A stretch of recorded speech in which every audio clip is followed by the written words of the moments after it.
Let's get into some celebrity sleaze, Barnes. Shanna Moakler alleging that her ex-husband, Travis Barker, cheated on her during their relationship. Yeah, she claims that Travis anonymously trolled her online, alleging that he posted negative comments about her on TMZ, questioning her parenting and character. Here's a little preview clip on a podcast that she was just on with Bunny XO's podcast. That's Jelly Roll's wife, called Dumb Blonde. I'd even read some of them, and I couldn't believe that he was the one behind some of those comments. And I left the hospital. Yeah, and I went home and I cried in my mother's arms for like hours. It was terrible. There are so many revelations that came out about this podcast, which it has or hasn't been dropped yet. I don't think it's been dropped yet. I think that's a preview. Okay. Because, he's known the Kardashians for a while. He used to date Kim Kardashian. I heard that, and I didn't know that. I did not know. Isn't that strange? I also didn't know that he spent several weeks after his plane crash here in Atlanta in the hospital before driving cross country to the burn unit out in California. I didn't know that. Had no idea that he spent all that time here. And now, of course, he's married to Kourtney Kardashian. That's got to be so weird. Yeah. Kim Kardashian gave it up to him. That was right around, was that before her sex tape or after? I don't know when her sex... we could do a little Google search. When did they date? But come on, early 2000s. But still, So you've slept with the two sisters. Yeah, if I were Kourtney, I'd be like, ugh. It's just weird. Not a fact. I don't know, but I'm just saying. But I want to say this because I have a question to pose for you. Because Travis and his daughter, Alabama, did a little bonding together, and I'm going to tell you what they did together. But what sort of bonding activities do you do with your daughters? I know you go to concerts, right? Went to lunch yesterday at Fresh One in Sandy Springs. That was good bonding. Make videos. She's really into making and editing videos, so that's a good one. And the one in Florida, bonding music is her thing. She plays guitar. I gave her first guitar, so we always jam when I had drums here. Yeah, those are some of them. Well, they sort of bonded by getting new ink together. I could see that.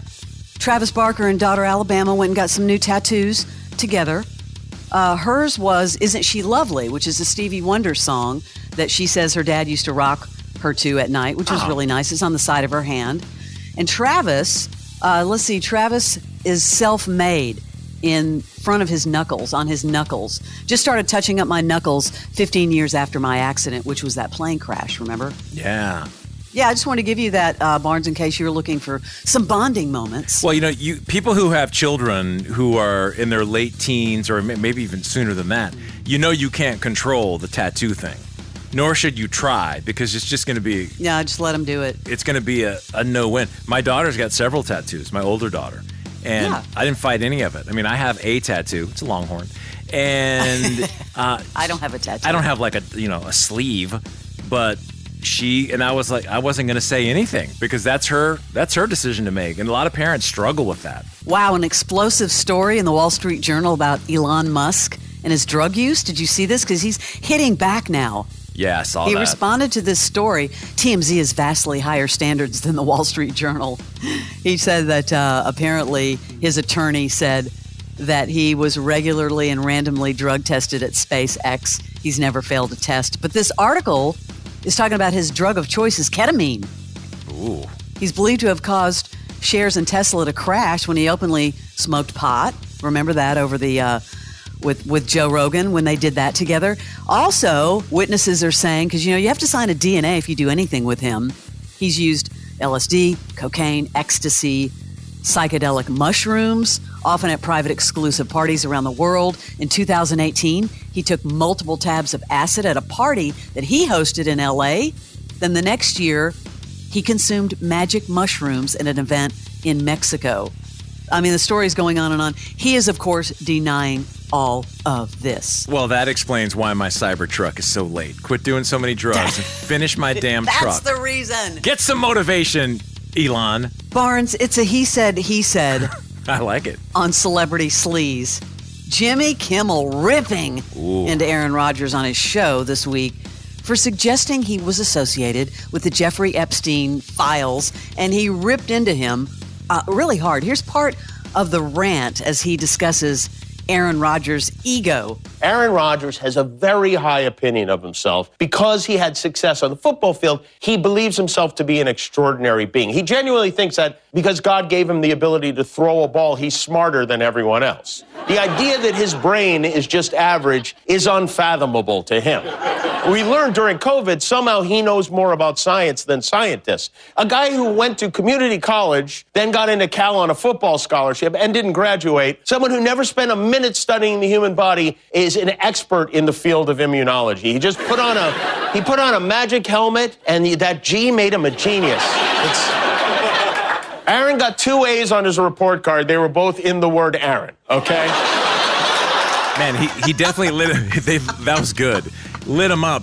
Kimmel's got good writers. And there were so many digs, but here's one last dig that Kimmel had. If you are a member of a group that think it's okay to randomly call someone a child molester because you don't like what that person has to say, maybe you should rethink being a part of that group. And congratulations to Aaron Rodgers, who has done the impossible. He made the New York Jets look even worse. I have to say, this is like an on-air feud that I have not heard in a very long time. I mean, he's using his platform for this rant. Well, this is not all, Barnes. Aaron Rodgers says he never called Kimmel a pedophile, and technically he's right. If you remember, Aaron Rodgers said that Kimmel, was one of the people on the list.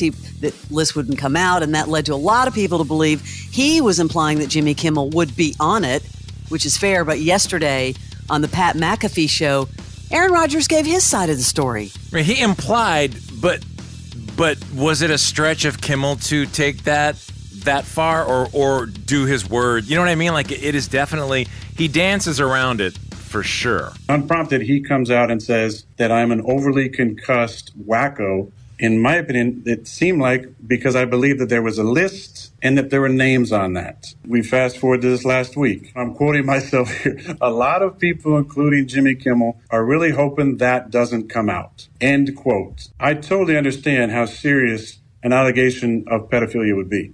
I'm not stupid enough to accuse you of that with absolutely zero concrete evidence. That's ridiculous. So the question is, why would he include Jimmy Kimmel's name, right? Because if you read the text, a lot of people, including Jimmy Kimmel, are hoping they're not on that list. And he also responded to Kimmel's rant from his monologue.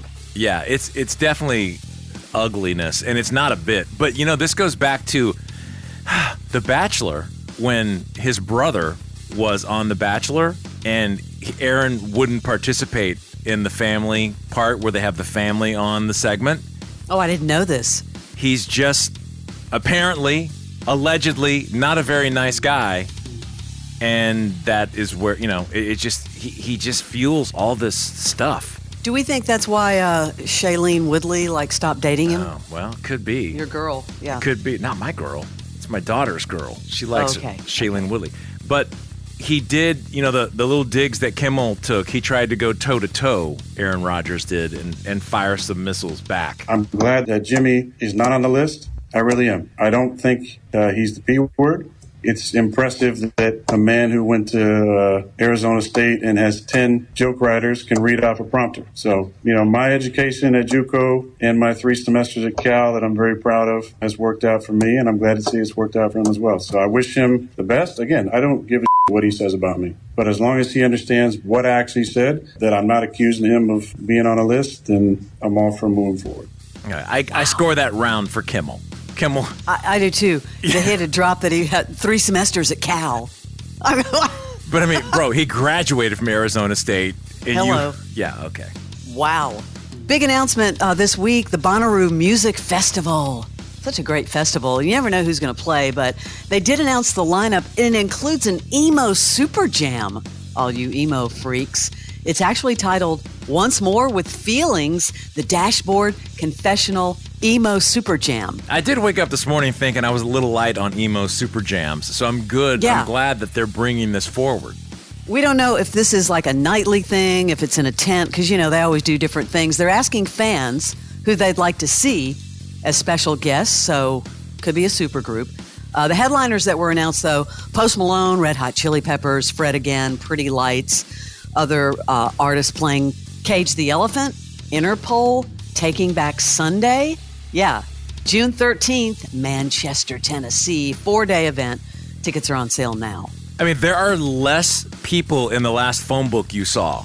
I mean, there are so many bands on this list. I know. It's a multi-page. How do they pay all these bands? That's a lot. I guess if you're a baby band, I wonder maybe you're just like, I just want it I want to say that I'm on a poster for Bonnaroo. Is this kind of like... But they do pay them. This is kind of like the Four Seasons glamping, right? It's very similar because I was thinking about heading up there. No, this this is like real camping barns. You would never survive at Bonnaroo. Although I have a lot of friends that take tour buses and hang out in the tour bus. Little joke, Fram. Little joke. You know, wow, stories are still coming out about the Golden Globes. We got people reading lips. We've got people thinking Martin Short is dating Meryl Streep. Because, Meryl was on the last episode of Only Murders in the Building. They were sitting together because the show got nominated. And people thought, oh, they're just very good friends because they were, sort of sitting together and they looked very cozy together. So now all these people thought they were dating. He is sort of her love interest on the show. But no, they're not dating, people. Martin Short and Meryl Streep are not dating. Why do people have to make something out of everything? I mean, it's just every little thing. And I guess after the sort of lackluster performance for the host, as you know, Joe Coy, facing all that criticism, some people coming to his defense, comedians should boycott hosting award shows. He kind of has a point, Barnes. For one thing, quote, it's very difficult to make movie stars laugh.